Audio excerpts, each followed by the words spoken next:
사랑하는 시흥 동산교회 성도 여러분, 좋은 아침입니다.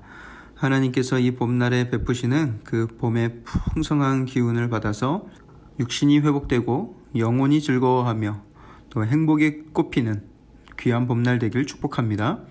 오늘 2021년 4월 21일 수요일 시동을 위한 메시지 지금 시작합니다. 오늘 우리에게 주시는 하나님의 말씀은 출애굽기 9장 13절에서 35절의 말씀입니다. 출애굽기 9장 13절에서 35절의 말씀. 오늘 본문에서도 계속해서 10가지 재앙이 이어지고 있습니다. 지금까지의 재앙들을 상기해 보면 6가지가 이미 임했는데요. 피의 재앙, 개구리, 이, 파리, 가축의 악질, 악성 종기입니다. 점점 더 그 강도가 세지고 있고요. 점점 더 애굽인들의 생명을 옥죄어 갑니다. 깨닫지 못하는 백성들에게 하나님은 그 심판의 강도를 높이셔서 그 완악함과 강한 고집을 깨고자 하시는 것이죠. 하나님의 징계는 극심하게 부어지는 듯 하다가 잠깐 멈출 때가 있는데 그것은 순종하지 않는 마음을 그냥 내버려 두시는 것입니다. 심판이 중간에 멈추니까 좋은 것인가? 그럴 리가 있겠습니까? 하나님이 포기하시는 것만큼 큰 저주가 어디 있겠습니까? 당장에는 눈앞에 심판이 없어져서 편하다 생각할 수 있겠지만 하나님이 그 인생을 내버려 두는 것만큼 비참한 것이 또 있겠습니까? 또 한편 다른 경우에는 하나님이 굴복할 때까지, 하나님 앞에 무릎 꿇을 때까지 임하는 심판도 있습니다. 오늘 본문의 바로가 당하게 될 심판이 바로 그런 심판인데요. 하나님은 반드시 바로를 굴복시키시고 이스라엘 백성들을 그 선한 계획대로 이끌어내실 것입니다. 심판을 중간에 멈추시고 내버려 두시는 것도 최악이고요. 또 끝까지 굴복할 때까지, 멸망할 때까지 심판하시는 것도 최악이죠. 둘 다 최악이라 어떤 게 더 나쁘다고 말할 수 없을 정도죠. 그렇기 때문에 오직 하나님의 뜻을 분별하고 또 하나님을 경외하는 마음으로 순종과 충성의 자세로 살아야 하겠습니다. 하나님의 뜻에 대적하거나 불순종하는 것이 어떤 결과를 초래하는지에 대해서 지금 우리가 다루고 있는 이 10가지 재앙의 이야기를 통해서 잘 깨달을 수가 있어야 하는 것이죠. 자, 오늘 본문은 그 바로의 굳어진 마음에 각질이 도저히 제거되지 않으니까 하나님께서 7번째 재앙을 내리시는 내용인데요. 바로에게 또다시 메시지가 임합니다. 하나님의 메시지죠. 내 백성을 보내라. 전달이 되었습니다. 하나님은 그러면서 이런 말씀을 하세요. 오늘 본문 15절과 16절에 내가 손을 펴서 돌림병으로 너와 네 백성을 쳤더라면 네가 세상에서 끊어졌을 것이나 내가 너를 세웠으면 나의 능력을 너에게 보이고 내 이름이 온 천하에 전파되게 하려 하였음이니라. 이게 무슨 뜻이에요? 내가 너를 한 방에 보낼 수 없어서 내가 지금 너를 계속 왕위에 세워두는 줄 아냐?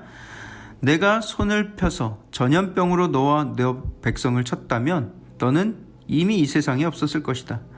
하지만 너를 살려둔 이유, 그것은 내 능력을 너한테 보여주고 또 내 이름이 온 천하에 전파되게 하기 위해서이다 라고 말씀을 하시는 것이죠. 하나님은 바로의 권세를 이용하셔서 하나님의 영광을 드러내고자 하신다라는 거예요. 하나님을 멸시하는 왕, 교만한 왕이 어떤 최후를 맞는지 세상에 확실히 각인시키시려는 것이죠.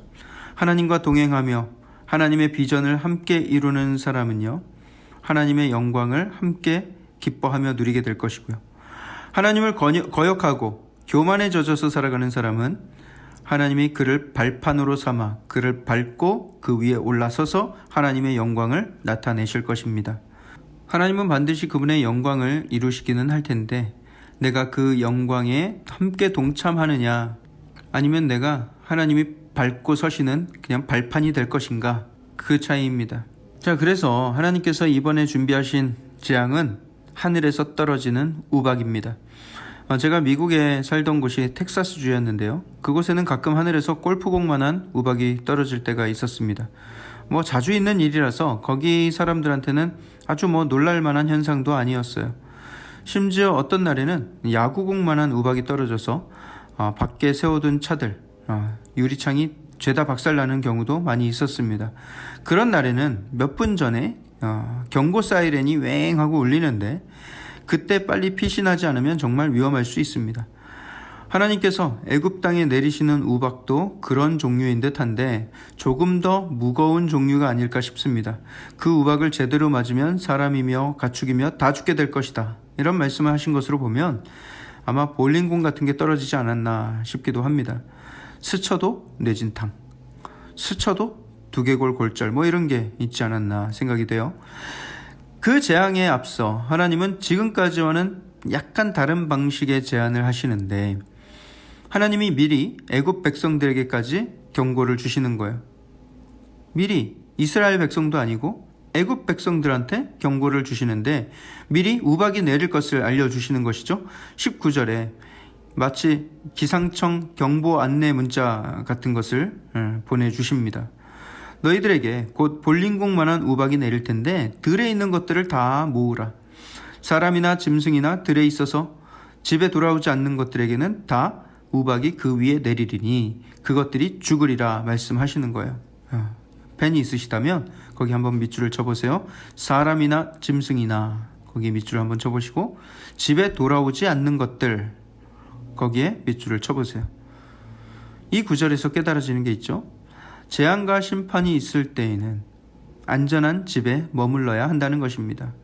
밖에 어슬렁거리고 있으면 안 된다는 거예요. 사랑하는 성도 여러분, 우리에게 최후의 심판이 임할 때 가장 안전한 곳이 어디겠습니까? 하나님의 집이죠. 주님의 몸된 교회가 가장 안전합니다. 하나님이 함께 하시는 곳, 또 하나님의 사랑하는 자녀들이 머무는 곳은 안전하고 또 하나님의 심판이 비껴가는 곳입니다. 그곳에 머물러야 돼요. 집에 돌아오지 않는 것들이 되면 안 됩니다. 하나님이 애굽 백성들에게 알려주시는 것도 바로 그것입니다. 집에 있으면 안전할 수 있다 하면서 재앙을 피할 수 있는 방법을 미리 알려주셨던 거예요. 그러면 그 백성들이 어떻게 했을까요? 그 말을 듣고 가축이며 사람이며 다 집으로 들어갔을까요? 오늘의 표현대로라면 여호와의 말씀을 두려워하는 자는 그렇게 했고요. 여호와의 말씀을 마음에 두지 않는 자는 들에 종들과 가축을 그대로 두었다 기록하고 있습니다. 대체 이 앞서 6번이나 그런 큰 재앙을 경험했을 텐데도 불구하고 여전히 이렇게 굳어진 마음으로 듣지 않는다니 참 놀라울 뿐이죠. 사람의 그 완악함이 참 놀랍습니다. 그리고 하나님의 심판이 시작이 되는데 막상 심판이 내리기 시작하니까 이건 텍사스에 가끔 목격했던 수준의 우박이 아닌 거예요. 우박의 크기가 중요한 게 아니라 우박과 함께 불덩이가 내리는 것이죠. 이런 불덩이는 이전에도 한번 내린 적이 있었어요. 소돔과 고모라를 멸망시킬 때 하늘에서 유황불이 내린 적이 있었죠. 거의 온 땅을 멸망시킬 기세로 우박과 불덩이가 떨어지고 있는데 들판에 있는 모든 채소와 모든 나무가 다 꺾였다 기록하고 있습니다. 얼마 전에 전염병으로 인하여서 가축도 다 죽었죠. 이제 채소도 꺾였고 나무도 다 꺾였고 이제 애굽은 뭘 먹고 살아야 되는가? 그나마 채식을 하려고 마음먹었는데 이제 채식도 못하게 됐어요. 그런데 이스라엘 백성들이 사는 고센 땅에는 햇볕이 쨍쨍, 길가에는 개나리가 피고 나비가 날아다니고 너무나도 평안한 거예요. 바로가 그 모든 것을 보면서 이제야 좀 두려웠는지 자기의 잘못을 시인합니다. 27절을 보시면 이번은 내가 범죄하였노라. 이번은 범죄했대요. 지금까지 범죄해놓고 그러면서 하는 말이 여호와는 의로우시고 나와 나의 백성은 악하도다. 여호와께 구하여 이 우레소리와 우박을 그만 그치게 하라. 내가 너희를 보내리니 너희가 다시는 머물지 아니하리라. 내가 잘못했다. 야, 내가 나쁜 놈이었다. 그러니 빨리 이 우박만 그치게 해달라. 보내줄게. 내가 다 보내줄게. 라고 말하고 있는 것이죠. 당시에 그 우박으로 인해서 그 땅의 보리와 삼이 큰 피해를 입었습니다. 아직 밀과 쌀보리는 심지도 않은 상태였기 때문에 피해가 있을 리가 없죠. 그래서 바로는 빨리 이 위기만 넘긴다면 이 밀과 쌀보리의 피해를 막을 수 있다고 생각을 했던 것이죠. 지금까지의 피해 정도는 그냥 감당할 수 있다. 왜냐하면 밀과 쌀보리가 이제 곧 재배가 될 테니까 하고 생각을 했던 것이죠. 바로는 진정한 회개가 아닌 임시방편으로 서둘러 회개를 했지만 그런 진정성 없는 회개는 오히려 하나님의 진노를 더 크게 불러일으킬 뿐이죠. 하지만 하나님은 그 모든 것을 아시면서도 일단 그 우박을 멈추기로 하십니다. 왜냐하면 다음에 있을 메뚜기의 재앙으로 그가 의지하던 밀과 쌀보리마저도 완전히 초토화시킬 계획을 가지고 계셨거든요. 모든 동물과 사람뿐만 아니라 식물까지도 하나님께서 완전히 다스리고 주관하고 계신다는 것을 보여주려고 하고 계십니다. 사랑하는 성도 여러분, 바로의 얄팍한 속임수를 몰라서 당하시는 하나님이 아닙니다. 그 얄팍한 생각을 몰라서 그 재앙을 멈추려는 하나님이 아니십니다. 인간의 수를 뛰어넘는 하나님의 깊은 지혜가 있고요. 더 완벽한 계획이 있습니다. 우리가 바로 같은 사람을 만나서 이용당하고 억울한 일을 당할 때가 있죠. 그때 여러분 똑같이 죄짓지 말고 똑같이 맞서 싸우지 말고 여유를 가집시다. 나를 사랑하시는 하나님, 우리 하나님이 다 보고 계시다니까요. 하나님이 나와 늘 함께 하고 계십니다. 여러분 그것을 잊지 마세요. 제발 그것을 잊지 마십시오. 그렇다면 억울할 일이 뭐가 있겠습니까? 하나님이 이미 다 보고 계셨고 그의 의로움대로 행해 주실 텐데 말이죠. 다만 우리가 하나님 앞에 부끄럽지 않게 순전한 마음을 지키며 살아야 하겠습니다. 내가 내 성질대로 갚는다면 하나님이 하실 일이 없어집니다. 하나님이 하시도록 나의 삶의 주권을 그분께 자꾸만 맡기는 그런 훈련을 하기를 원합니다. 우리 함께 기도하겠습니다. 사랑의 하나님, 은혜를 감사합니다. 주님 주신 이 말씀을 통하여서 억울한 일을 당하거나 또 왜 하나님의 심판이 임하지 않느냐고 불평하지 아니하고 하나님께서 반드시 선한 일로 갚아주시고 선한 은혜를 베풀어 주실 것을 마음 가운데 기대하며 그 하나님의 완벽하신 계획을 믿고 순종하는 우리의 삶이 되게 하여 주시옵소서. 악에 맞서 싸우려다 똑같이 악을 행하는 일이 없도록 주님 나의 마음을 주장하여 주시옵소서. 모든 말씀을 살아계신 예수 그리스도 이름으로 감사하며 기도합니다.